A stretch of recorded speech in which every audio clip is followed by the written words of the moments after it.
Well, good afternoon, everyone. Welcome to our beautiful new Department of Education. For those of you who have not been here before, we are incredibly excited to be getting settled into our new building. And I think this building is just such a beautiful representation of South Carolina's renewed commitment to the idea that education truly is foundational for the entire future of our state.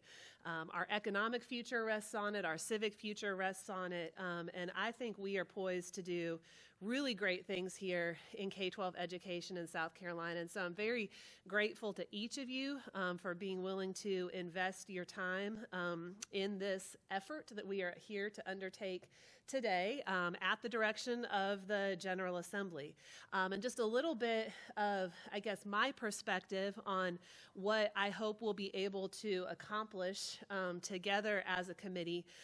Obviously, stepping into this role, it's a huge role, and there is a lot that flows through this Department of Education. As a matter of fact, here in South Carolina, we are stewards of over $12 billion a year in K-12 education spending. And I know that both I and my friends and colleagues in the General Assembly share a passion for ensuring that we steward every single penny of that money in a way that supports our students to the fullest extent possible, that empowers our teachers and our educators in our local districts to have the resources and the tools that they need to be effective, and that allows us to give a good account to the taxpayers, the hardworking taxpayers of South Carolina, for the return on investment that we are delivering for their hard-earned tax dollars in outcomes for students.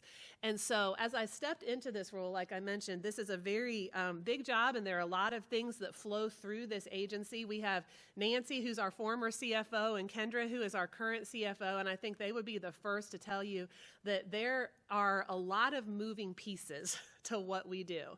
And that is increased by the fact that not only do we have everything that we are doing here at the state level, of course, we have all of our local districts who are also doing things, and very grateful to have our representatives from our local districts here to share their perspectives as well. But what we're really seeking to do here is to create a foundation, a strong, uniform finance foundation that can be a platform, a benchmark across the state. To be clear, we have districts in the state of South Carolina that are doing an excellent job with their finances. But we also know from our perch here at the State Department that we have districts that struggle. And there are many reasons why they struggle. Oftentimes it has to do with capacity, and capacity challenges can look like a lot of different things. And so what we hope to be able to surface through this committee, and we have a number of perspectives, expert perspectives represented at the state level, at the district level, from the private sector, folks who work with our school districts. What I hope we'll be able to surface are some really concrete, tangible ideas that we can start to come together to implement, to work with the General Assembly, as we may need to work with the General Assembly, to ensure that we're getting ahead of problems before they start.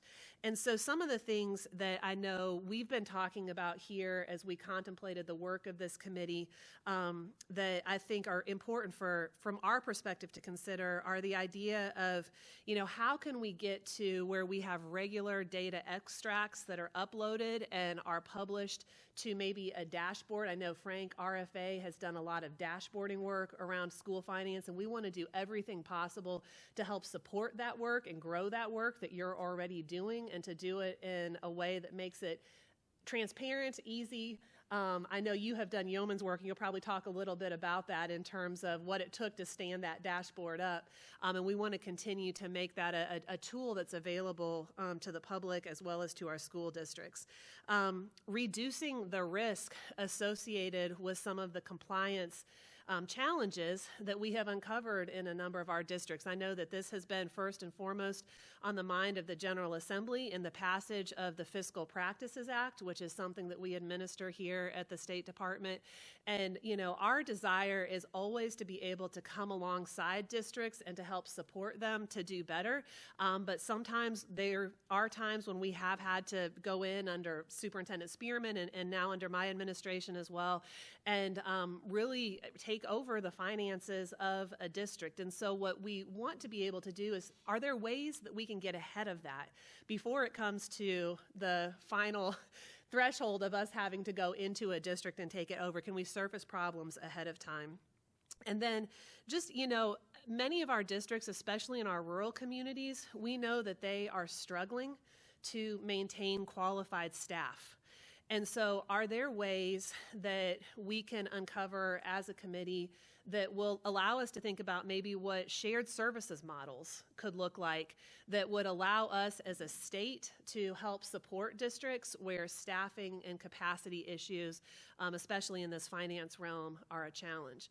And so from the department perspective, I know we don't come to the table with any preconceived notions of what your recommendations need to look like, but I appreciate the General Assembly giving us the opportunity to bring together some of the best and brightest minds in this area to really think through in a concrete way how we can surface some very actionable things that will allow us to accomplish what we all want to do, which is ensure that we serve our students with transparency and excellence. So just thank you very much again for being willing to take your time. Rebecca and Kendra and our chair, I know, have worked very closely and carefully to make sure that we put together, I think, a committee structure that will respect your time, which I know is very valuable and often in short supply. So thank you again for taking time to be here today. And with that, I will go ahead and kick it over to Kendra. Wonderful. Thank you. Ellen. Yes.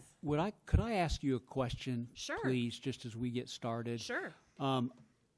I would love to know, and I know some of us have talked about this in terms of, and maybe it'd be appropriate from somebody from the legislature to talk as well, but in terms of what was the motivation, what was it that caused this, them to want to create this study committee, just kind of what was behind the scenes in terms of discussions and all that led to this. I think that'd be helpful for us. Yeah, absolutely. So really, I'll kind of go back to what I shared previously, which is the idea of, you know, we have the Fiscal Practices Act, but that really is a court of last resort, if you will. And so I think the idea in the conversations that were had with me by members of the General Assembly, the idea was really, how can we start getting ahead of these challenges before they happen, which I think will be beneficial to all concerned.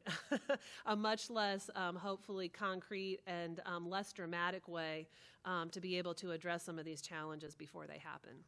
Yeah, absolutely. All right, Kendra.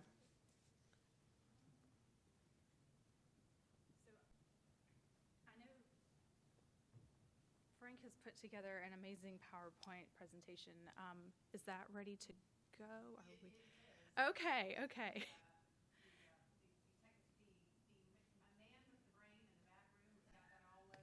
All right. Well, then I don't have much else to say. Then welcome to the committee, Frank.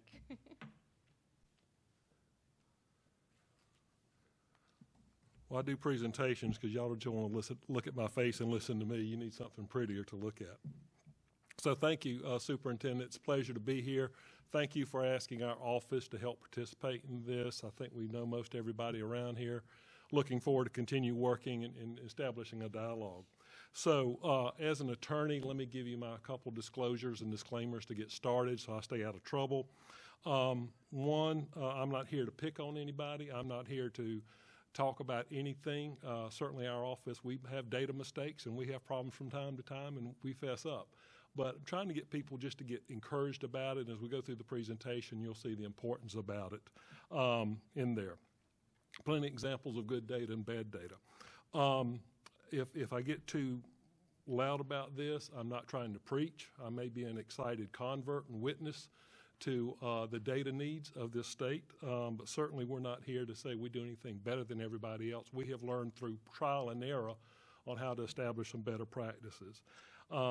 Really, in trying to get people excited about it, you really need somebody more like a Shane Beamer or Dabo Sweeney than a Frank Rainwater to speak about this.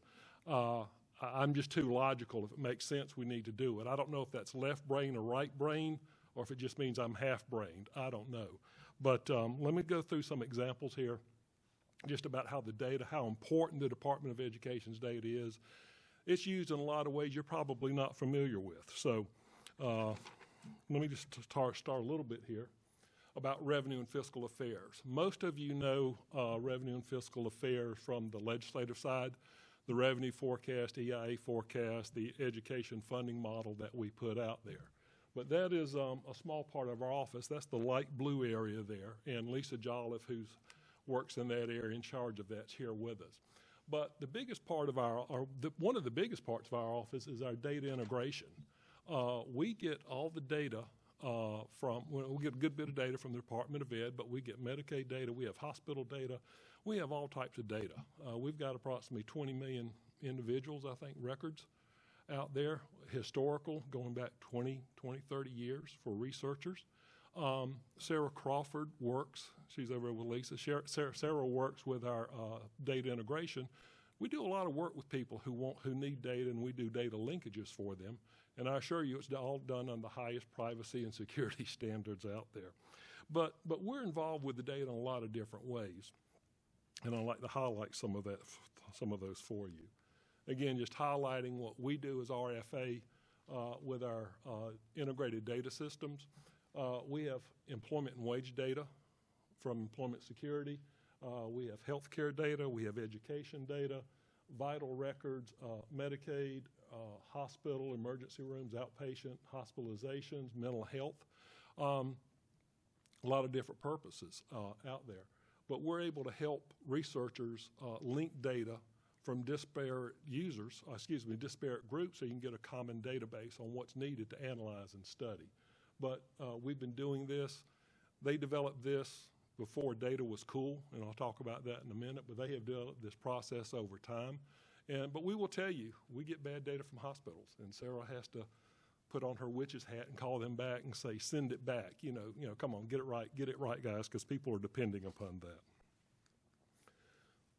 So, some of the common data issues, I want people to feel comfortable with data out there. Some of the common data issues we see is the purpose. Three areas. It focuses around purposes, people, and process. So what we kind of see is that even though we have a lot of data, we don't want to collect data just to have data. What are the major policy decisions that are out there? We don't want to be the National Archives where you've got everything out there, but what is the most important data that we need to answer a set of questions? Our goal with the data is to be able to provide or be able to give the General Assembly or the county governments or Department of Ed informed decision making. It's not just the data, but what does this data mean? And going back to the education funding model, we're trying to transition into putting data in a useful way. We just don't want to give you a set of tables and a data file, but can we help you interpret and analyze that to get you one step faster on that? So we're trying to help with all this data for informed decision making. And again, we don't want all the data. I keep hearing the phrase that we're drowning in data but starving for information. So what is it that we really need? And as we go through here and you go through the accounting processes, what is it we actually need? What does the General Assembly want to know? What's effective on allocating funding? What's not effective? What's the data to support outcomes? It's this type of things. We just don't want a huge database because we don't have enough staff. I don't think about it as enough staff to do all type of research on this and look for the answer. Let's start with the common questions that you have. And everybody, I understand data is a two-edged sword.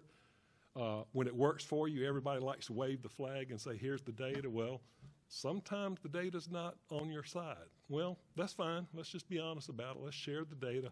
Let's just get the right information out there, or the best information that people need.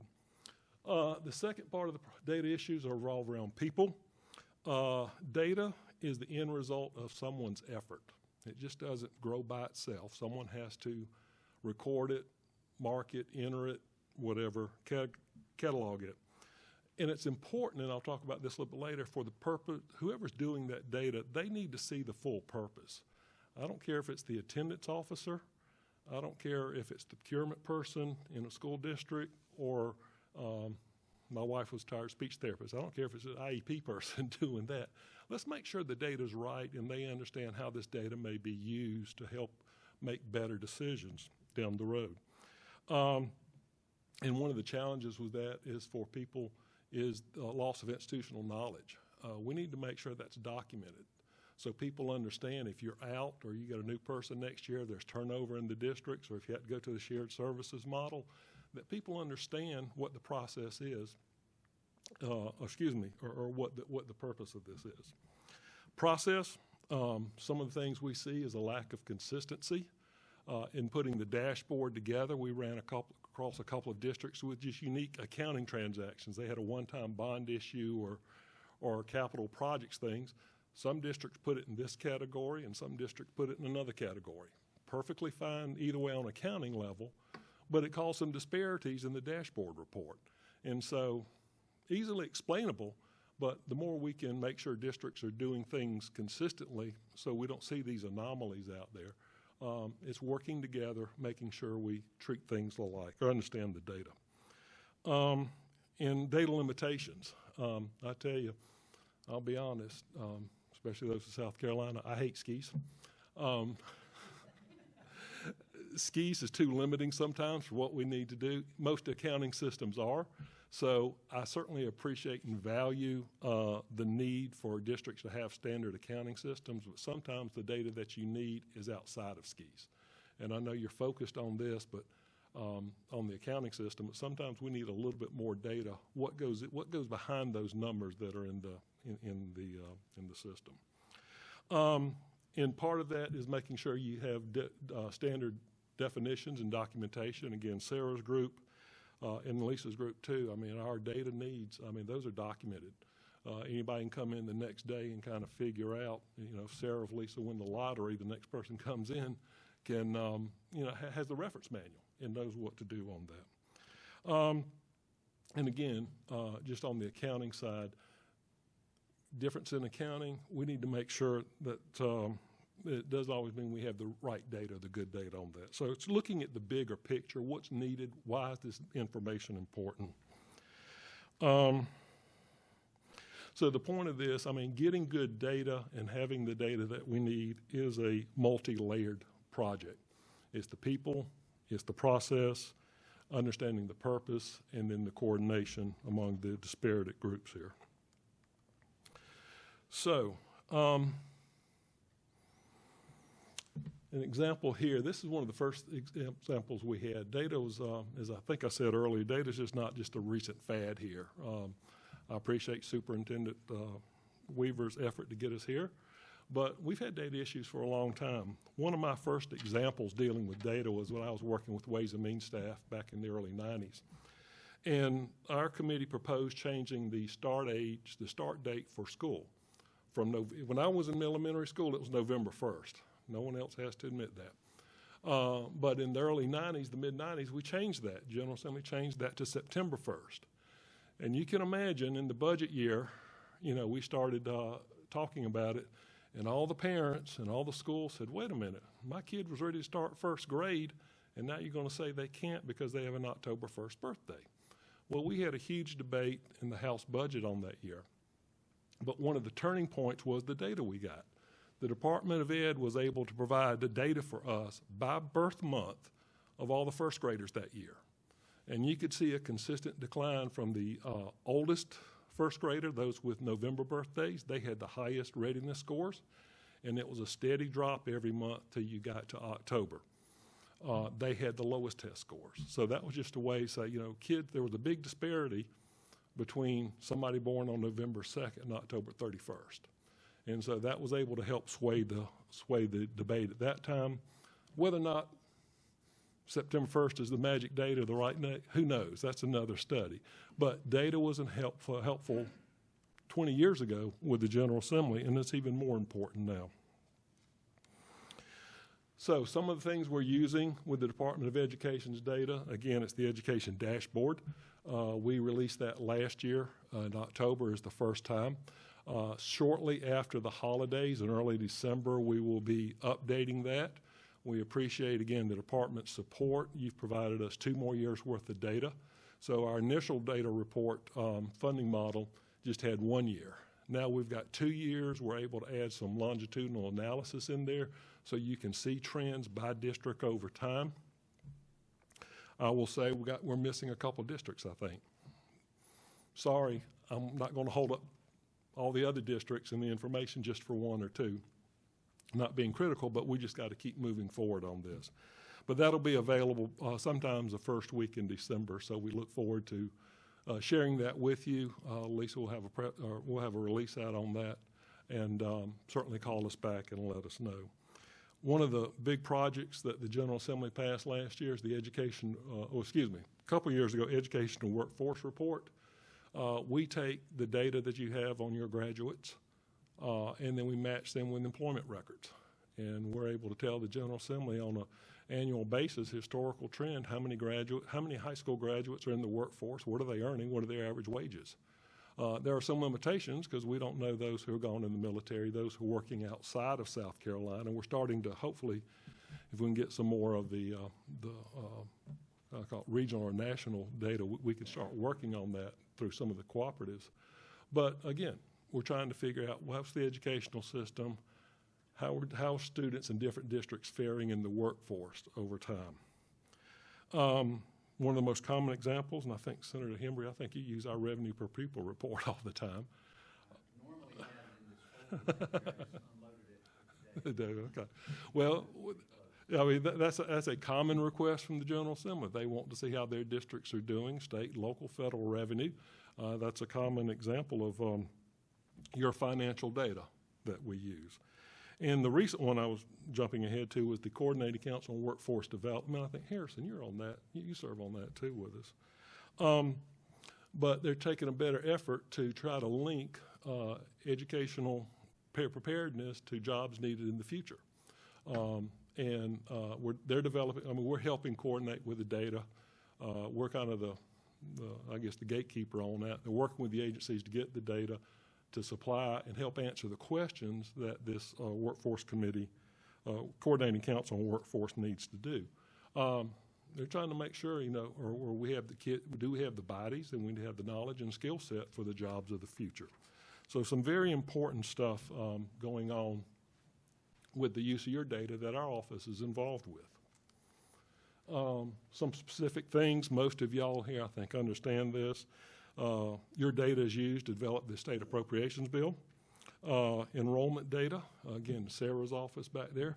We take your enrollment records and we match those with the Medicaid records and other records to see how many Medicaid eligible.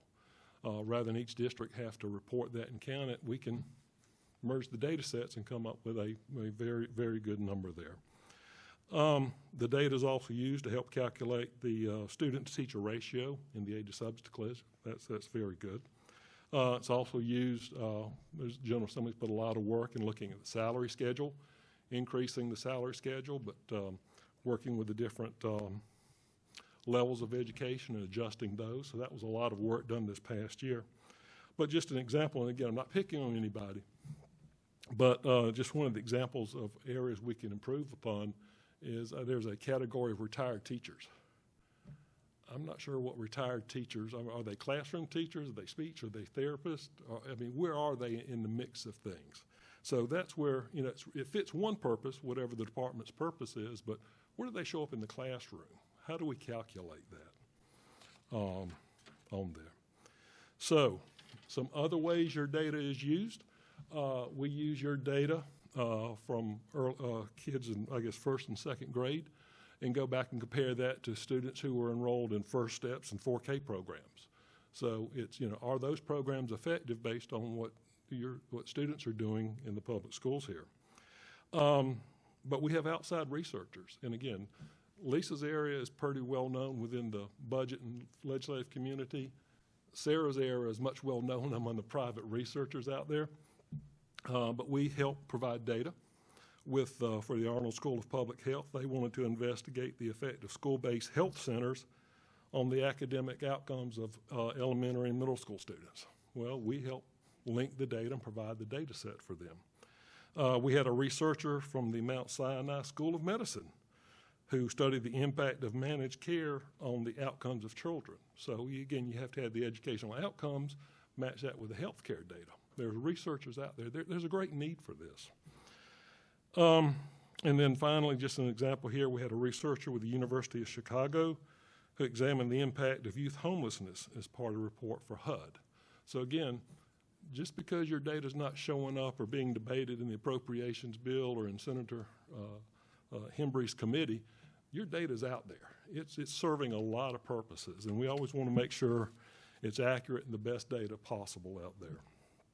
So those are some of the positive things, but obviously things happen from time to time, and they're costly mistakes. I was trying to find some more practical examples in us, but I don't think we wanted to admit some of this. So if you just do a Google search about bad data, I couldn't believe how many times I found where the wrong house got demolished because the company was given the wrong GIS locations or the wrong address. There's numerous examples out there. Again, it's just how bad data leads to an unintended outcome. Saw an error where a Texas school, there was a problem in the programming, and they dropped from a met standard to an improvement required. They lost funding. Eventually they got it back, I think, but it took a lot of headaches, a lot of frustration from an error out there.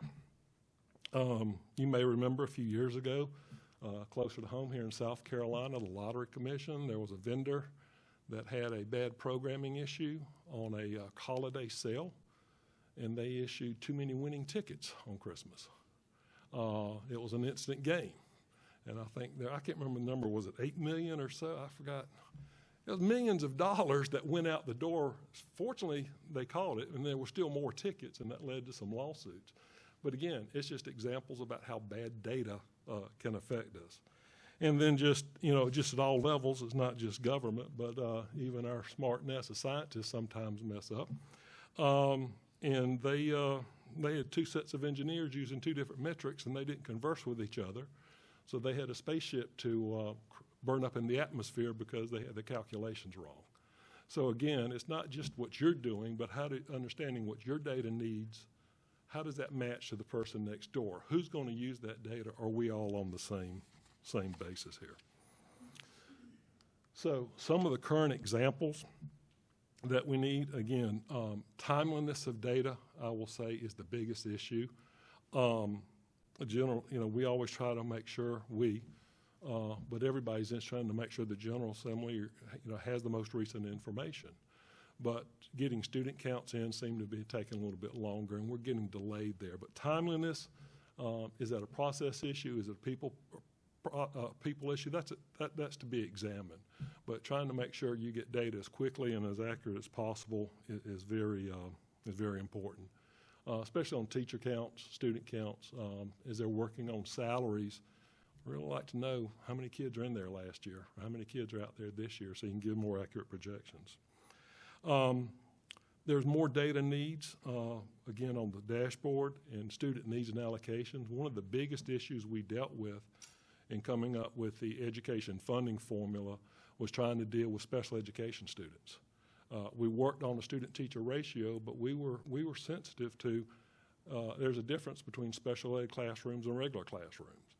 But we could not get the data. The data, I believe, was available buried somewhere down in the IEPs, but it was not easily accessible. And we had numbers of special education directors we worked with who were wanting to help, but we didn't have the data to help fill in that piece of the pie when you talk about special education. Big part of the program, but we didn't have all the data that we needed there.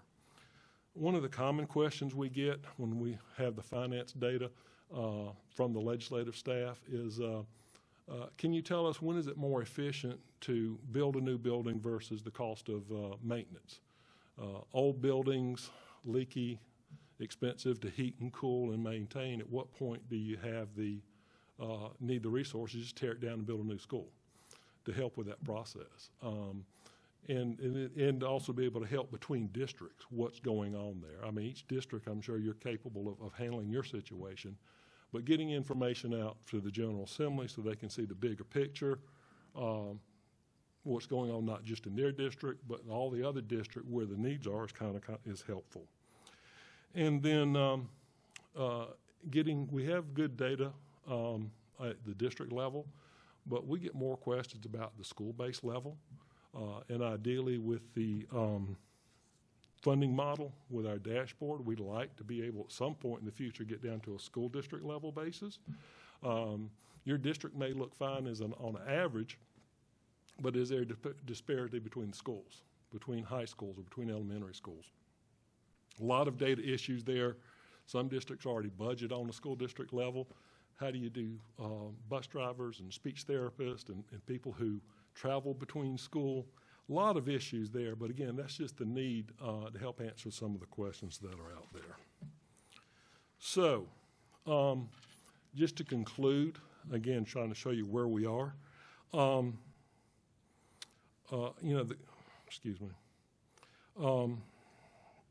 we're trying to make sure, how do we get the best data out there? I appreciate the superintendent's effort on this. The General Assembly is now preparing for the fiscal 26 budget. The fiscal 30 budget is not that far away. But if we want to have better data for the 30 budget, we need to start collecting it and improving it now, or we could have had another 3, 4, or 5 years of lost chances and opportunities to help make a difference somewhere. So, there's a sense of urgency on what we do. And again, I don't think we're here trying to build the whole network, but again, what are the key questions that need to be answered? What are the key concepts that need to be focused on? What can we start pulling together first? We don't have to build the whole system, but what are the pieces that we need to work on first? So again, it's very important to help any policymaker, whether it's the General Assembly, your school board, parents group, or whoever. It is extremely important to have the data so we don't make decisions in a vacuum. We need the right information and the best information. Perception is not always accurate, as we know. And again, that depends upon what are the questions? What do we want to focus on? Are the issues now going, is it still teacher salaries? Is it classroom size? Is it special ed? Is it buildings? What's the prime areas that need to be focused on first? It's education and training. It's people. Again, just saying the best person to ensure good, accurate data is the person gathering the information. They know what the data is. They know why it's important, and they share that information. We get a lot of information from agencies, and every once in a while an agency said, oh, we changed our practice, and this is no longer available, or we've done this, and it's like, sometimes that's good and sometimes that's bad. But the point is just to share that. We don't want to look at a series worth of data, a time series of data, and not understand something changed. It's really not the same definition as years ago. So, again, be aware of the consequences of bad information. Processes, can we improve uniformity and consistency in reporting and the definitions and systems? But again, at every level, people should ask, does this data make sense? When you look at the data, and again, that's where the dashboards are really helpful. You see the bad data when they pop out. Is a particular district or a spending item an anomaly, or was that bad data? Usually we say, well, let's follow up on that and get the data. But we need people to take the time to understand how important this is. The less we have to redo at the back end, the better it is at the front end. And then the last thing, again, the counting systems may not be the only system or the best systems out there. It may require additional effort. Believe me, I'm sensitive. I don't want the districts to have a whole set of reporting out there. But what can we supplement? How do we coordinate? How do we get there? That will take users from the school districts to kind of figure out how do we do that. So again, there's a sense of urgency with this. If we need to start collecting data now to get a longitudinal study, where do we want to be by fiscal year 30, fiscal year 31? We need to start now on that. So I hope that kind of sets the stage of the big picture. Again, our staff, I'm very fortunate. I've got people that love to delve into details, whether it's the statisticians or our economists or even our GIS and professional land surveyors. I mean, it's all about getting accurate data to the point out there. So, again, we're not perfect. We see the mistakes. We've learned from our experiences and hope that's helpful as we progress through here. Any questions? Okay. Thank you, Kendra.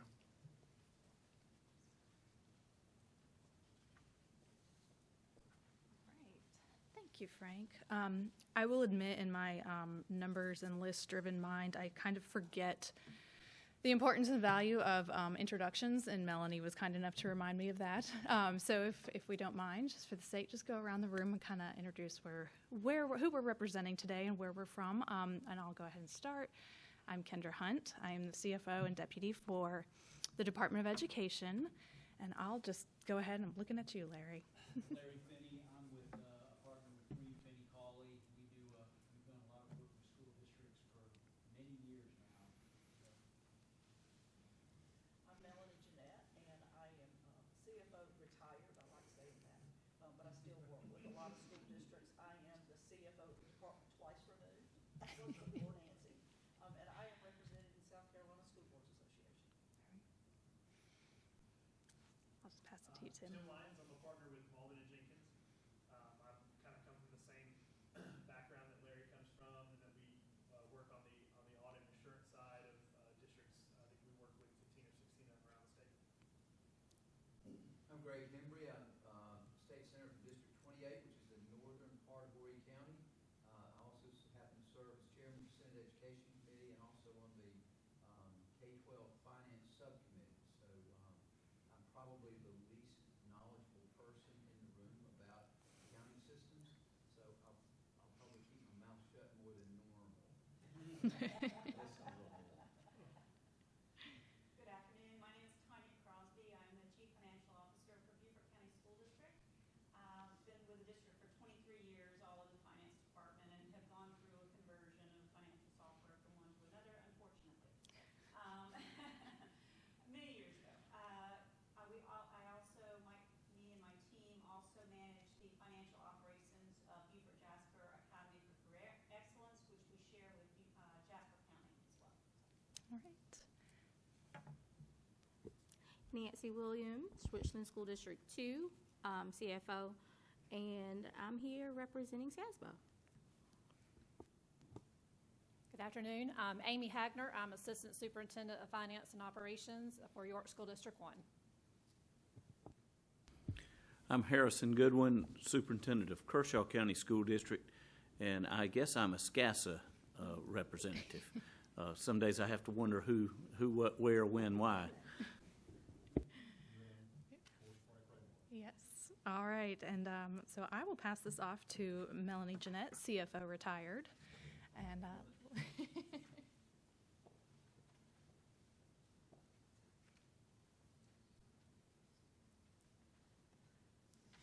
Good afternoon. So I made some notes because some things I thought I wouldn't say, I'm going to say after Frank made his presentation. So he reminded me a few things.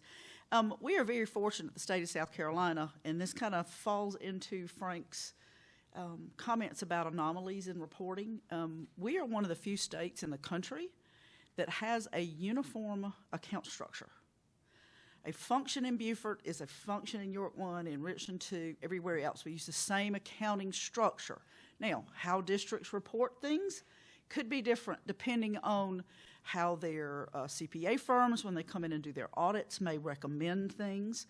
So that's conversations we have through Hershey Davis's office on how things are actually reported in districts so we can address those anomalies. So that is very important that we do share a standard account structure. Now, you'll have some districts, I'm going to pick on Greenville a little bit because they're so large that they might have a little bit larger number in a certain, say, fund because they are so large and they have many more funds. But generally, they can still report at the levels that we need them to have at the state level. That's very important. I took in the committee has this handout took a survey of our school districts because we know we're talking about accounting systems and best practices. What system are you currently on? There are a few holes. I'm still getting some data, and I will update this as we receive the data. It's interesting. It was a very interesting process because you've got districts that are on the same system, that some absolutely love it and some can't stand it. But I think what we find is if we can, whatever direction we go in with an accounting system, if a district's comfortable, maybe we can say, all right, here's how you form a user group maybe, and you work through some of those reporting issues so everybody is singing off the same page. I think that might be important. I know one of our vendors, actually users of one of our vendors, has a budgeting workshop like for 3 days where they meet and go over things they need to do in their budget. Maybe all of them need to do that. Now, you're going to have some outliers that they're the only people in the state that use an accounting system. But I would ask the committee members to review this and look at what they say about this. Just want to put this out there. For those in this room who know me, I'm going to say what I say. If we, in fact, end up going to a uniform system, at least for the majority of the districts, you've got to look at, and I added that at the bottom of this, the annual maintenance costs of a system. And respectfully, I think we would need to ask the legislature for money to do that. If the state is going to say you need to all be on the same system, then we would ask for money. Just because it's going to cost more in some districts, it's going to cost less. You can look down this questionnaire I gave you and see the variety of costs across districts. Of course, your larger districts are going to cost a lot more, some a lot less. It's mostly based on student enrollment.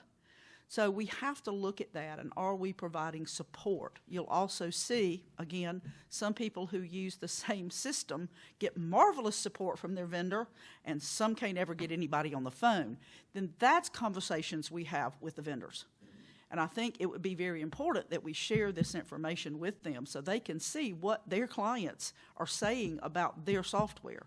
So this is just information I think we can use moving forward.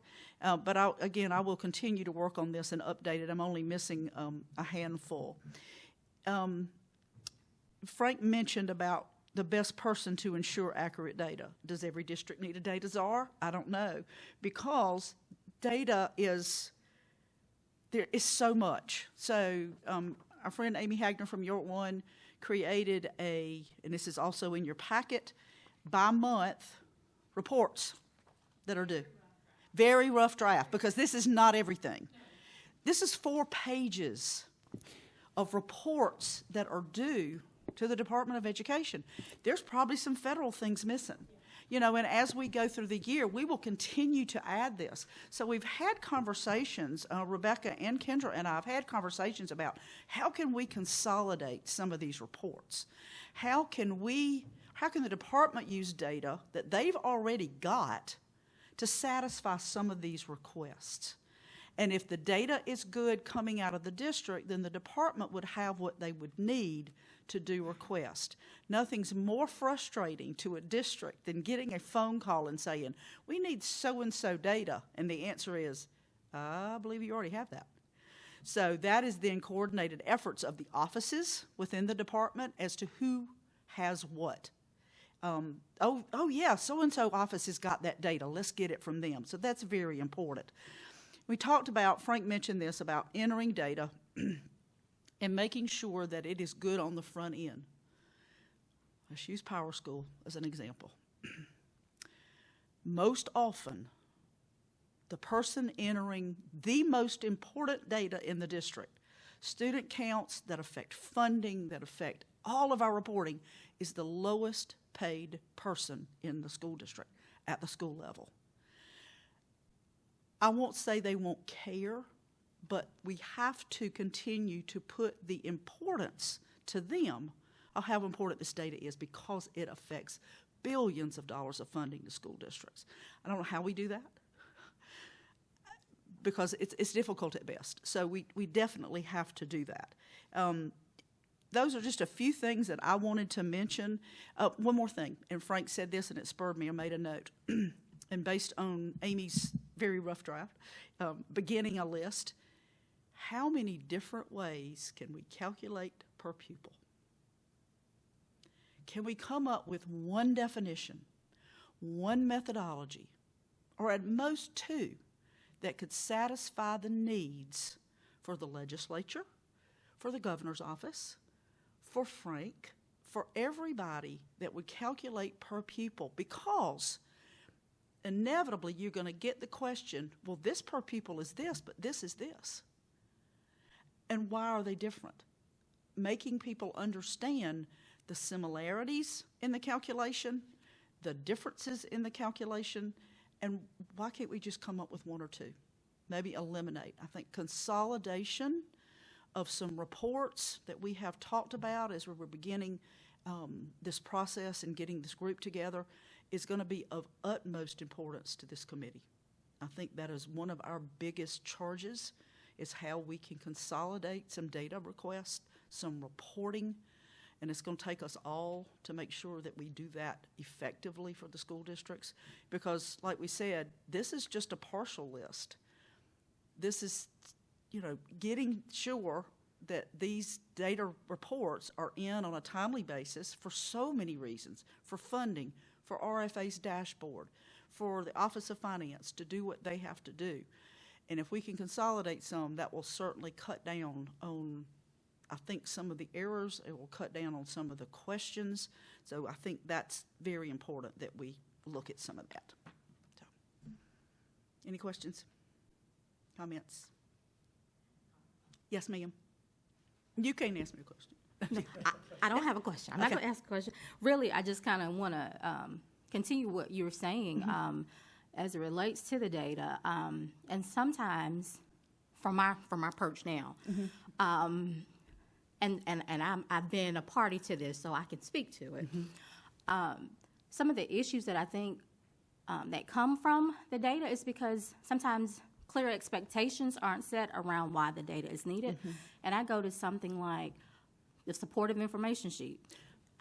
What do you do with that? I mean, the data that gets reported comes back at least 10 different ways because the expectation is not there. There are no instructions. I mean, you start talking about administrative cost reports, you'll see districts doing things differently. Yes. You start talking about the standards. Oh, my God, implementing 96 and 87, and somehow it's going to impact what comes out on RFA reports and things of that nature.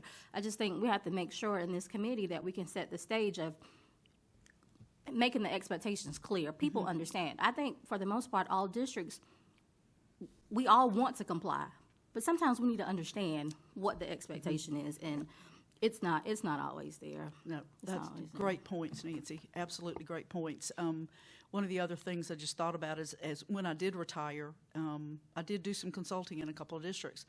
And yes, we have varying degrees of understanding in school districts. I think you're right, Nancy, making everyone understand the need for the district, the why, how we can make it better. But I will be the first to say, and nobody afraid of a good best practice. If we can develop best practices across our state at the small, medium, and large district level, I think that will help. I know Larry's going to talk a good bit about capacity in districts. That's where we have to begin. That really is where we have to begin. And as long as we've got folks willing to work together, we have two very good consortia in this state. We need to develop more groups where people meet together on a regular basis, and I think that will help immensely. But any more? Yes, Senator. Yes, sir.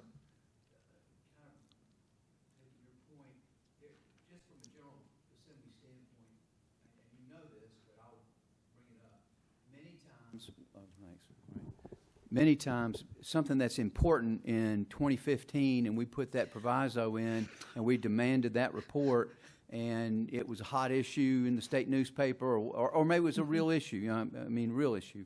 And but what happens is those provisos just get sort of carried on. Yes. That issue's now been resolved, that's been addressed, but that proviso, it's a really weird thing that we do. We just don't ever, we don't enough go back and evaluate those provisos to see if they're still needed. So I would hope that, I would love to hear, I guess I would put it this way, love to hear the why do we have this report? What purpose does it serve? Is it still necessary?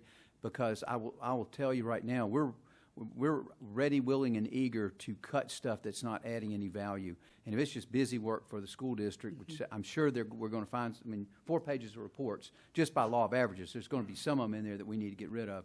I look forward to championing that effort to get rid of unnecessary obligations put on the department and on the districts. Senator Henry, that is wonderful to hear, because there are some things that we probably could eliminate in other reports that calculate or bring that same data. So this committee could make recommendations for the 26-27 budget as we finish up our work and have that report to you by the end of May. Absolutely glad to hear you say that, and we'll hope you can help us spearhead some of that. Yes, sir. I had my turn, but you made me think of something. So when you talked about adding, you focus on the pupil, I think is your comment. I'd like to add teacher to that. Absolutely. I drive my staff crazy when I ask about the teacher count. Well, this type of teacher's in this count and not in this count. And so the numbers constantly change. And so just laying that out there while we work on that. Absolutely. I think that's a very good best practices product, as we use SE Educator to collect employees in a school district. I think it's a pain, I know. 2 years ago, when we added position codes for all staff in a district, because we didn't have food service workers and bus drivers and things like that. And now we've got everybody that works in a school district, gets paid by a school district, is in SE Educator. So we can extract that data, provide you what you need to provide folks like Senator Henry what they need, and Philip when he's making decisions with the legislature, the governor's office. Everybody will have the data, but again, good sets of best practices, and some of those should be uniform across all school districts. A teacher is a teacher, unless they're retired or something like that, but there's ways to get around that to report the data that we need, I think. Anybody else? Okay, thank you all.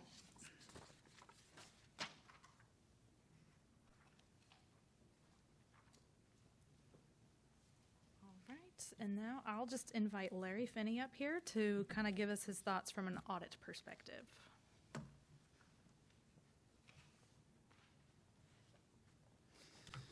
Thank you, Kendra. Senator, I will say that really appreciate you guys bringing this to the forefront, because I think this has been needed for a long, long time. But I will also say that I don't think this is going to be very easy, because I think as we start, I'll share a few thoughts, but then when we start talking about next steps, I think one of the biggest challenges is there's an awful lot of information and data that we need to gather in order for us to be able to really evaluate what makes sense and what doesn't make sense. So I'll share a few thoughts with you. Obviously, Tim and I kind of come from the audit and advisory side of things, but the thoughts I want to share have come from a lot of different people, including some of the people in this room. Some of us, Nancy, Tanya, Kendra, Melanie, and I had a chance to share some of these things at the School Business Officials Conference in early November. And really, it was more to get some of their feedback in terms of kind of some of what their questions were, their concerns, and that kind of thing. So I'll tell you what I actually did is I just took the 6 categories that were actually mentioned in the proviso and just put some thoughts together. And actually, some of this is just going to be some questions that I think we need to consider addressing as we move forward. So the first item mentioned in the proviso was increased transparency for school district personnel, stakeholders, and policymakers. And so a couple thoughts that came to mind, and one of them is Melanie kind of stole my thunder a little bit, but that's okay. So I was going to ask you, before you had a chance to look at the list that Amy put together, and it's not a complete list, but it's probably pretty close. How many reports do you think that financial-related reports the school districts have to provide on an annual basis?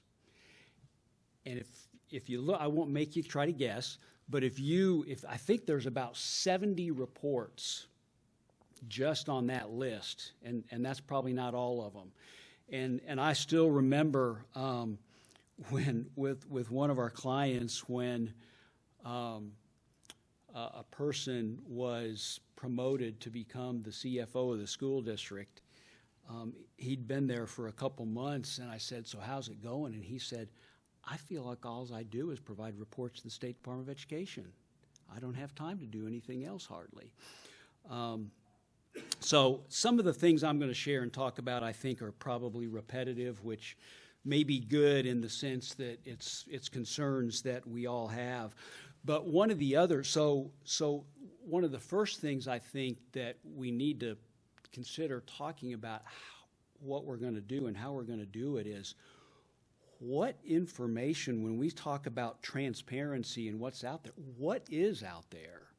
Because it's in so many different places, right? There's a lot of information that Frank and his crew provide.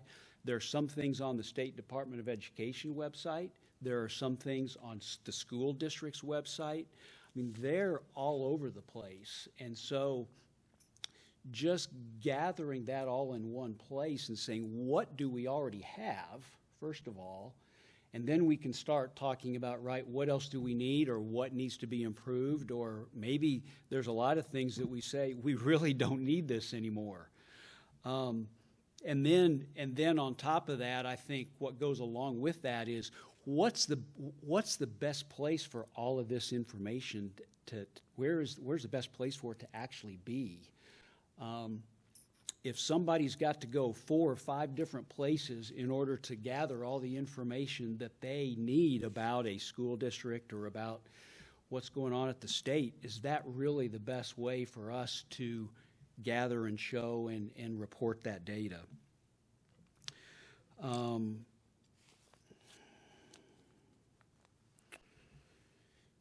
Yeah, we've already talked about the fact that well, really, I guess to even go beyond a little bit about what Frank was sharing, you talked a little bit about this, Frank. Data is good if it's good and accurate and reliable data, but that's not always the whole story, right? And I know it's hard, especially with dashboards, to do, but man, sometimes just a sentence explaining about something can make all the difference in the world. And I'll give you just one example that we talked about at the School Business Officials Conference. Fund balance. So I know that's been a big focus, especially probably the last 3 years or so. But fund balance can mean all kinds of different things depending upon what you're looking at. And I'll give a couple examples. So if you're looking at total fund balance for a school district, that encompasses all kinds of different funds. And there could be one school district that has a huge fund balance sitting in their capital projects fund because that's restricted money. They've issued bonds for it, and they're going to do some projects with that. You could have another school district similar size that has almost nothing in capital projects fund balance. So you look at those two similar size school districts, and if all you're looking at is total fund balance, you're getting a lot of misinformation. You're getting data that is really not helpful, when in reality, for the most part, what's probably most important with any school district fund balance is what is their unassigned general fund balance, because that's what's actually available for them to use for future operations. So I think we've got to work through a lot of those kinds of things to say what's really the most meaningful. What is it that the General Assembly wants? What is it that the general public, the users of the information, really want? So those are just a few thoughts as far as transparency. The second item is ensuring alignment to accounting standards across the state. So a couple things here. One, I think most of us here know that school districts already have to follow the SDE guidelines. Those are clear and set standards. For the annual financial statements, and when Tim and I do the audits, they've got to follow U.S. General Accepted Accounting Principles. No ifs, ands, buts, or questions about that. So I think the first question is there anything else? But there are a couple issues related to that that really can make it challenging. One is that there are, as Melanie kind of mentioned, that even though there are some pretty specific SDE guidelines, there's still some room for districts to report some things differently. We talked about a few examples at the School Business Officials Conference. I think it would be really helpful, and the school business officials would probably be the best ones to do this, but I think it would be really helpful to really try to identify those and ask ourselves, is there a way to provide more consistency in those areas, just to help with the data that is available? But the second piece of this, and Frank, you talked about how important timeliness is. And one of the biggest challenges that I think we have, and this is true not just in the school district world, this is true along local governments, it's true in CPA firms and everywhere else. There are not enough good, competent people to go around. And I'll take a little bit of blame for that because I'm in the baby boomer generation, and most of us are already gone. There's a few of us that are still hanging around, but as we leave, it's going to get more difficult and more difficult. And the real challenge with that is the bigger districts, even the medium-sized and bigger districts, can tend to find the people that they want and need. The problems with the smaller school districts, especially the rural school districts. And I'm not sure what the solution is for that, but we have got to come up with a way to help these districts out, because it's going to get, right now it's going to get worse before it gets better. And so whether that's looking at outsourced services or some other options that may be out there, I think that is a big issue from a timeliness standpoint. And not only making sure we have good data, but also that we're getting it where it needs to be timely.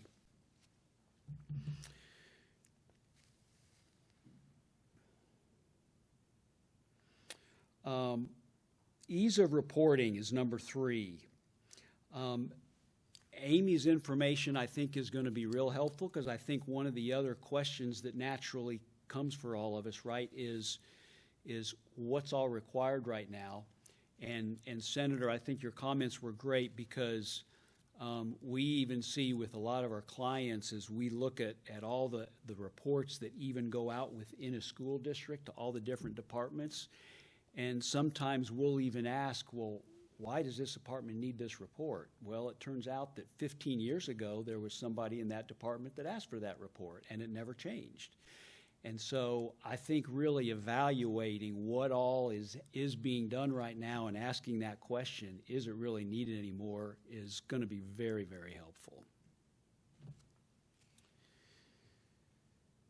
Number 4, and I'll come back to a couple things in a minute, but number 4 is consolidation of multiple reports into a streamlined reporting framework. And so to me, when we talk about trying to get more efficient, and again, this came up when we talked to school business officials, there's 2 pieces to that, right? There's the good, competent staff, but then there's also the technology and software piece of it that can really, really help us. But so there's two pieces to that. Number one, right, the school districts have a responsibility, I think, to make sure all their staff are well-trained and are using the software as best they can, so that they stay trained and they continue to learn and continue to grow. Same thing for State Department of Education, right? Making sure that we're using that as best we can. But then on top of that, how can we integrate that? One of the challenges is, right, there's school districts that are using all kinds of different software packages, but most of these software packages are, they're fairly robust in terms of what they can do. So somehow integrating that into what SDE has, the more we can integrate, so the less there has to be hands involved in doing the research and figuring it all out, instead of just saying, okay, this is what SDE needs, it's already in our system, and we can send it right to them. So there's the people piece, but then there's also, I think, the software utilization piece that's going to be real important when it comes to the ease of reporting and consolidating reports and streamlining the reporting framework. Number 5 is consistency across school districts. We've kind of already talked about that quite a bit. I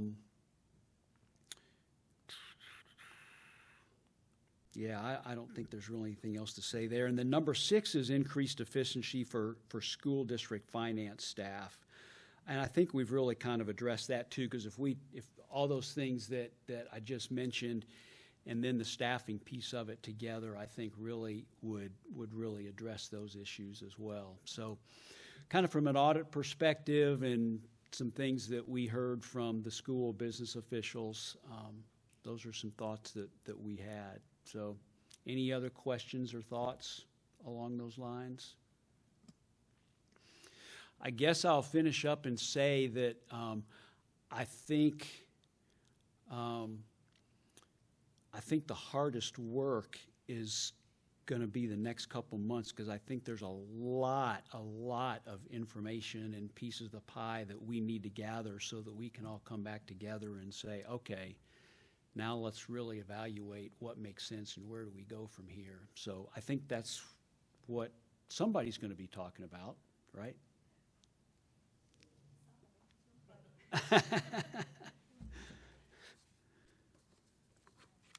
You got it? I will admit, I don't know what our next steps truly are going to be, because there's so much information at this point in time. So we've got a general idea of what we want our next meetings to cover, but I think this is going to be something that we all kind of take back, kind of let it marinate as things come up. Let's just make sure we're in contact with things. If you think of items that you just kind of want to discuss, or if you can think of maybe some, like Larry was suggesting, maybe, I'm not nominating you all for anything, but our school business officials to kind of go through and help us identify where we can fix things on an accounting recording side, that would be beneficial. But I think there's just so much information, and we're all on the same page that we want to make things better, and there's a lot of room for improvement. So I would just recommend at this point in time, let's kind of take what we've all heard today, kind of decide what our next steps need to be from our perspectives, and be in touch and be in regular contact. If there are, like I said, any topics that you think of that you want to discuss, that you think are important to have, reach out to us and let's make sure we get that on the agenda for the next meetings. I will say, I know we've got some potential meeting dates out there already. If you have responded to Deanne Myrick, fantastic, thank you. If you have not, just go back and take a look, or if you need me to resend those dates. We were just talking yesterday, we might have some concerns with the March 25th or 26th date and the April 8th or 9th date for the 3rd and 4th meetings, just because of spring break. So let us know if there's any conflicts for those. But hopefully this next meeting in January, we can discuss district systems, transparency reporting, and hopefully have some demos from some of the accounting systems, the bigger accounting systems out there, to actually come in and give us a demonstration of what they can do for us and for the districts and for the state. But we're running looking ahead here, is there anything else that anybody? Yeah, Kendra, could I ask a couple questions? Sure. From people? So, Senator, in the discussions and all that led to creating this study committee, were there any specific pieces of information or reports or anything else that were things that the General Assembly was really wanting to know that they don't currently have? Not in discussions that I was part of, so I can't. Okay. But there were other discussions. I mean, there were discussions I was not part of, and Right. And so I don't want to. I hate to be like, I can't speak for the General Assembly on that question because I just wasn't that. I was aware of it. I supported it, and know about the proviso, but was not so much. It was not a whole lot of debate to it. It really. I mean, it was one of those things. It seems like a good idea, just on its face, just seems Yeah. like a good idea.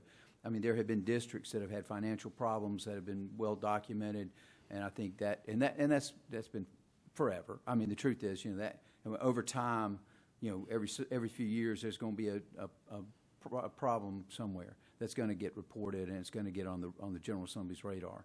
So I think there's sort of the lingering sort of perception that there, it probably needs a good hard look. Okay. And I think quite frankly, and it's, again, I feel like, Frank, I need to issue some waivers here and some disclaimers. I'm not walking in the door mad at anybody. But I think there's some mistrust, when you see different numbers, when you're if you start to try to figure out, and most people don't. But if you do, and then you get a lot of what feels like, well, except when it's this way. But they do it this way over there. Well, they do it that way over there. This is accounting. I get it when it's art, but this is sort of a science. It's math. To me, it's math. It's like, okay, Right. well, why, that makes you suspicious or question at least, well, why are they doing it different? And what are they trying to sneak through here? What's going on Right. here? Right. What are they trying to hide? And we know, Yeah. and we know that people sneak stuff through because that's what we do in the General Assembly. I mean, we know about. I mean, we're good at it. I mean, some of us, I'm not very good at it. Some of them are really good at it. And the money's kind of squirreled away here and there, and so we kind of, I think there's. I mean, that's just when you live there, that can be done, and it's we can do better. So, but I don't think that's a long answer to say I didn't. I can't say there was one thing in particular that was in any discussion I was part of. Okay. It wasn't like we've got this one in our sights and we Right. need to really form this committee to go all the way. We do that now. We will do that. It makes me crazy when somebody suggests that. But if you got a problem child, just deal with the problem child. But I think Right. it was more of a general, just a general. Sort of maintenance, Okay. kind of taking care of business. Okay. Question number 2, and this is really probably for Frank and for Kendra or Ellen, and then school business officials. How hard would it be to actually gather a list of the data that y'all have, that the State Department has, what's required to be on school district websites as far as, financial related data? How hard would it be to consolidate all that just so we could see what all is actually out there? And maybe there's other places too. I don't even know. There might be other places. Are you asking about the data or the reports? Because all our data comes from SDE. I don't think there's. Yeah, but anything we get that's out. I'm thinking about the transparency. So all the data that is actually disclosed somewhere, whether it's on the state website, SDE, school district website, I'm just curious as to how, if we might be able to gather all that, just so we know what's already there, out there somewhere. I hate to spoil the fun, but do you mind? Oh, go for it, Rebecca, yeah. Do you mind if I give them a little preview, a sneak peek of upcoming meetings? I hate to do that, because I don't want to spoil the fun, but, Rebecca, since we're streaming, but. Okay, yeah.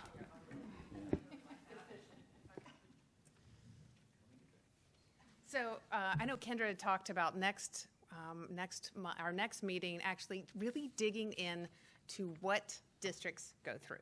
And so I think this is really, really going to be interesting because I don't fully understand it myself. But to actually have we were going to have some software vendors come in and give a demo of some of the software at a very, very high level, but you can see that. And we're actually going to then really dig into what are those district level reporting requirements. And so I'm so glad that you brought this up, and thank you for this list, because for next time, actually, what we were going to do is go through, find every proviso, Senator Hembree, that is affected by one of these, and what we do with this data, and come up with that full list for you so that you can make those recommendations. I love to cut things that we don't need to be doing too, and I know that the districts are going to be loving to do that too. So that is, I think, another thing that we'll be doing at the next meeting as well. And also, we have talked, and Superintendent Weaver talked about some of our struggling districts, and we go through a year and a year and a year, and we don't understand or we don't know that they have struggled until they miss an audit. And then we really don't know until they miss the 60 days after and they have to go on fiscal watch. And so we are going to dig in and do a couple of case studies of where those types of districts and what goes wrong, and look at best practices that we could implement to prevent that from happening. And as Kendra said, our meeting agendas are very fluid. So all of you work in districts and know about this. If you have information that you would like to contribute to those agenda items, we would absolutely love it, because I think that would be very, very important. If you have, I know you said it's a beginning of a list. If you have more things that go on it, please let us know, and we will incorporate that into next meeting. The third meeting is the one I'm really, really excited about, because we are actually going to look at best practices from other states. My misery loves company. So the great news is we are not the only state that has to go through this, that has these types of problems. Kendra and I have been and Melanie have been on the phone with a number of CFOs and CIOs from other states, and they have very, very similar issues in terms of reporting. And some of them are where we are in terms of just starting to talk about it. And then some of them are in the middle of implementing something, and some of them are just on the other side of implementing something too. And so we actually have, we will have some demos of what other states have done to implement this. And it's not a one-size-fits-all, because every state is going to have different reporting requirements. But interestingly enough, there are solutions that are relatively easy to implement, that don't require forcing every single district to implement a brand new system, but to use what they have and develop integrations into a statewide single software solution that could then give us reporting. Imagine a district never having to actually report anything, because it's automatically integrated, and after it's goes through its audit, it's uploaded to the state. So those are, and then the very last meeting is going to be really your opportunity to come back together and to come up with the recommendations that we provide to the legislature as a part of the report. And so, and along the way, we will make sure that we provide meeting recaps, so you never have to forget what's going on in the meetings. And like I said, if you are familiar with another state or another district or something that you would like to see added to the agenda, we would absolutely love to do that as well. But I think we've got a really good set of meetings coming up, really great topics. But I will say the next two meetings, we are going to go deep and really, really dig into all of the issues. Yeah. When we have the software providers come, mm-hmm. could we ask them to talk a little bit about their ability to integrate with state software, so that we can just hear what they actually say about that? Oh, absolutely, yes. Okay. I think yes, we will. And I know that in some of the states that I've talked to that have implemented these, again, integrative solutions, that the two biggest software providers that most of our districts use have been a part of those solutions. Okay, great. So, yeah, that's Thank a great you. idea. Yeah. One quick question. When you were talking about, I mean, I know we're referencing this list that you put together as if this is kind of but like It is the Holy Grail. Right. But in preparing for the next meeting, I mean, you mentioned going through provisos and potentially where the requirements to report all these things came from. I think the one additional question, and maybe you mentioned this already or you were going to do it, but I think the next thing is who's using it now? Yes. Like thank who's you. getting this Yes, report? I was going to mention and that. who Yes. and if wherever it's going, are they actually using it? I Yes. think would be important to know as well. So. Thank you. Now, I could not agree with you more. Yes. Kendra, if I could, this list of the reports is really good, but there's also another list I think that Larry sort of touched on slightly, and I wish he'd gone a little bit further, which is the terminology of what something is. What is per pupil cost, and how do we define that? It doesn't stand to reason that we define it 4 different ways depending on who asks the question, because that ends up creating a clouded picture of what we have. Another one, and Larry his firm is our auditors, and they'll talk about restricted and unrestricted fund balance, and I can speak their lingo and I can do all that, but as a superintendent, especially coming in a couple of years ago as a new superintendent, I wanted to know, can I make December payroll? Because of cash flow. Can I make November and December cash flow? Because that's what's really important to me. Because if you give me this big flowery number, but you tell me I can't write a check, that's no good.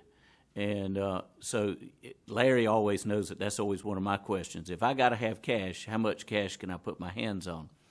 And then the other thing is that you spoke to, Larry, was districts who put money into capital accounts, whether it be from bond proceeds or planning so that we can meet facility needs without having to bond. And I'm in that situation right now where I'm moving money to capital because our board wants to build our next school. As I say, we want to write a check. We don't want to go through the bonding because the politics of going through bonding with an upcoming referendum. So, but I think there needs to be a list of those terms that we seek to find a common definition to make it where it means something. Yesterday, I guess it was what the ESSA report is due in December. It was, sent to me and said, look this over. And I said, okay, well, I got to get a couple of years to look back because it didn't mean anything to me when I got it. But, that's one that, by the way, per pupil is calculated a little bit differently in that one than all others. So is it really valuable knowledge or not? Hey, Frank, one thing that I actually am amazed at what you guys do. I could not deal with all that data, and I'm a big picture guy. So when there is an overwhelming amount of data, I think it's really easy for all of us to get lost in the trees, right? So one of the things I think it would be good for us to talk about, maybe especially when it comes to the General Assembly, is what are the 5 or 10 pieces of information that are really, really important for different users to use. If I give you 50 different numbers, we're going to get lost. But if you can tell me the 5 or 10 pieces of information that are really most important, to me, that might be something to talk about because I think it can be really helpful. If I can follow up and ask Senator Hembry, will those 5 or 10 issues be different for Senate Finance versus your committee? So we're really talking 10 to 20.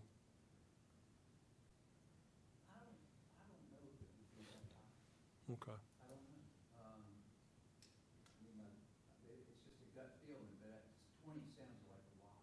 Okay. And mine are probably going to be fewer than finance. Okay. For the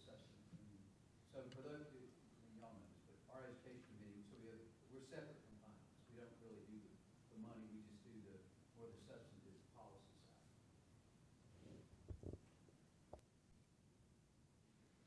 Well, I didn't mean to be stuck up here in a moderator type position. Let me. But, Go to the well unless you're ready to answer questions. but yeah, yes. Just a couple of thoughts from today.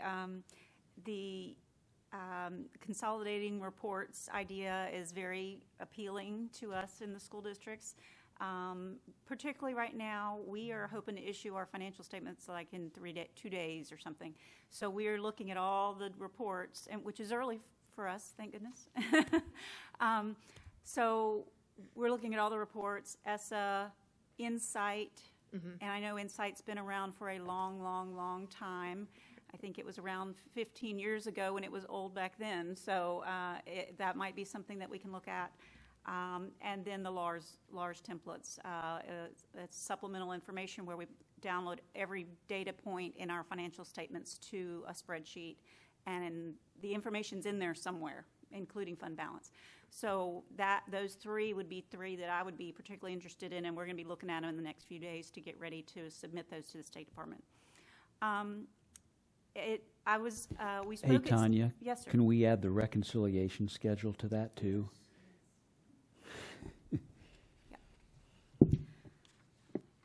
Oh, you mean the H2 location summary? Oh, my goodness. Oh. That one is difficult. It's every expenditure by location and by fund of the school districts, and you can do it a whole bunch of different ways. One thing, as we spoke at SCASBO, I was in Beaufort. We're fortunate. We have consistent staff. We have a longstanding stability in the departments. But we are surrounded by school districts that aren't that fortunate.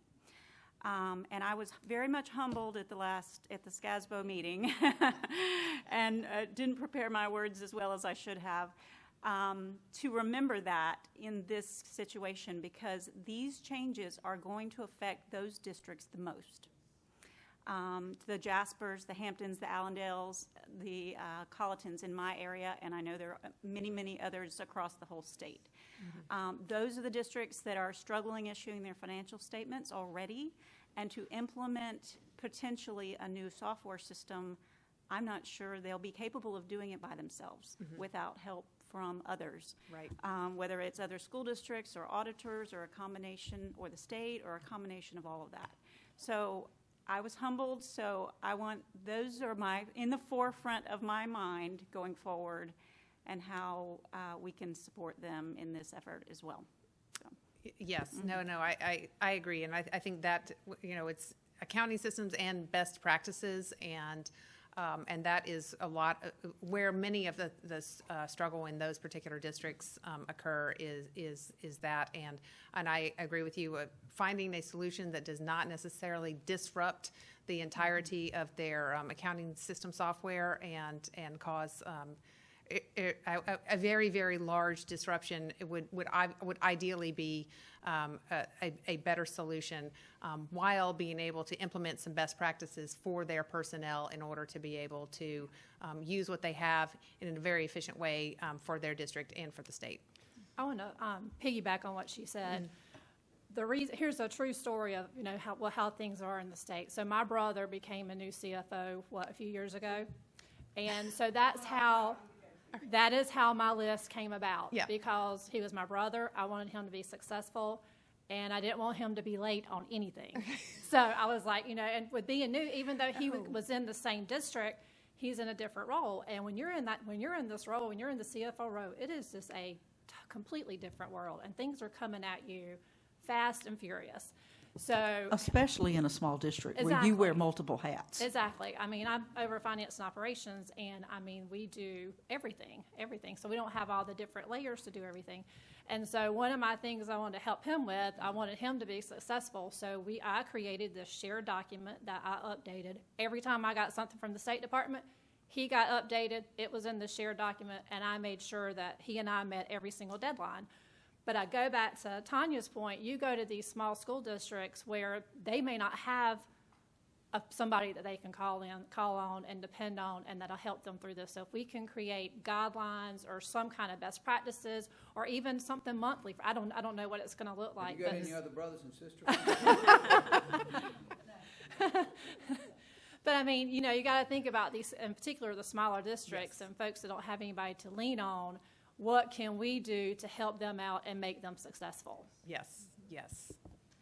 Yeah, I think just to piggyback on that a little bit, I mean, Larry, you touched on this as well, that this is not just an issue that districts are facing. I sat on a similar committee in the state of Georgia earlier this fall.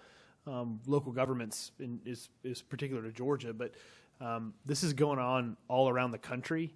The GFOA, the National GFOA, the Government Finance Officers Association, they're involved now. They're in a little bit of a little war of words with the GASB. So it's a national problem, and you're seeing states try to address it in different ways. And so I think, speaking specifically about districts that are under-resourced, especially with the the accounting and the financial reporting function, it may require a different solution that is not even necessarily what we're talking about right now. I mean, we've seen states that are leaning on regional resource centers that are staffed by folks like Melanie, that are retired, that are available to help out, that can come in, and we're seeing in some states it's firms like Larry does this, I know, a lot with helping out. So there's just it's a complex problem, and it's going to require some creative solutions, especially when we're dealing with the much smaller districts, that it's hard to convince somebody to go and be the CFO and have to wear all the hats in a very rural part of South Carolina for not the same pay that would be commensurate if they were managing a private organization that had a similar sized budget. So it's a challenge for sure. Good. I'll let you. Letting Rebecca off the hook no, here, Rebecca. Don't go anywhere. I She's going to try to slip out. I know how this works. No, I just wanted to piggyback on what has been said and just say, from the department's perspective, the heart with which we want to pursue this work is, as we said from the outset, this is not punitive to anyone, and this is recognition that from our perspective, we want to be realigning our resources for impact to figure out how we can best support and meet the needs that are out there, and servicing those needs is where it starts. And so I want to assure everyone that from our perspective, we approach this with a very healthy dose of humility. There's a lot that we can surface and do better here at the state agency level, and that's what I really hope, is that out of this committee will come real recommendations, because we realize that there are different challenges in different districts, and we want to be as nimble as possible for us to offer the differentiated support that is needed. For the districts who've got it, great, run, go do what you're doing and keep doing it well. But for the districts that do need additional capacity support, we want to be in a position to be able to provide that. And if we aren't in a position to provide that now, we want to be able to go to the General Assembly and say, this is what has been surfaced that we need some additional help with. So I just want to assure everyone who may be watching, or especially the folks here in the room today, that that's very much the spirit with which we want to pursue the work that we do. And I'm so thankful for the thoughtfulness that you all have already put into helping us develop some resources to do that work, and to surface some questions where we can do additional research to provide this committee with the information that you all need to help us make good recommendations. So with that, Rebecca. Ellen? Yes, sir. One question, and that is, as I hear everybody talk, and I think about what needs to be done, there's a part of me that says, how in the world are we going to get this done to where there's going to be a report in May? I mean, really, this I feel like this could take a year and a half, not half a year. So I don't know what that means. I will follow. We will follow the direction of the committee on this, Okay. Because if there needs to be additional work, and maybe there needs to be an interim report issued, and then we continue the work. So I think our desire going into this was to be as respectful of the limited time of our members as we possibly can. But at the direction of the members, if there is will and an appetite to do longer and more and additional work, we are absolutely at your disposal on that. I would love for us to, and I'm thinking this is probably on the department, create an email list of the committee members so we can share in the interim between meetings. If something just pops off our head, share it with everybody so it's in everybody's forefront of their minds. Yeah. Absolutely. And we will send out a recap of this meeting with the key points that all of our illustrious presenters made. Thank you. And I think that will include all of your email addresses to do that. Could we also, sorry. Frank, could we also, you talked a lot about the data quality issues that you were seeing in retired teachers and things like that, how they're coded. But is there possible to get some type of list of the things that you've seen, so at least we kind of know?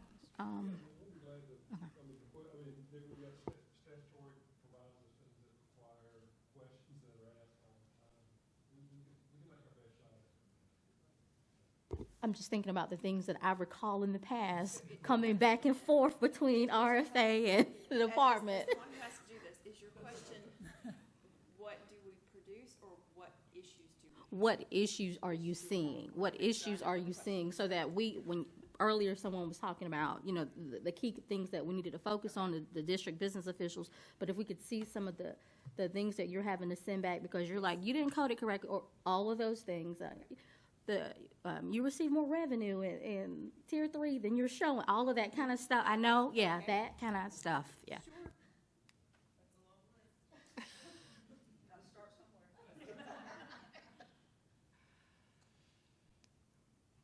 Well, okay. No, if there are any other questions or just issues? follow Yeah, up on please. Larry's Yeah. comment. I mean, this is a multi-year process, and we're not going to solve everything this year. And maybe we can at least identify it, and part of the reports here are the next steps for. I mean, this is a long-term change. Yes, whatever recommendations come out, they will require some period to implement, and yes, you are right. We are in for the long haul, but the transformative nature of this committee and what can come out of it, and then what can go into helping districts and helping the state improve our financial processes and transparency and ability for districts to work with their finances and the department to work with districts better and easier is just I think it's I want to say life-changing, but it really is remarkable. I think it is going to be game-changing for sure. I will make one comment only because I can speak from experience, and I was very grateful to Ellen to, say we are going to do this.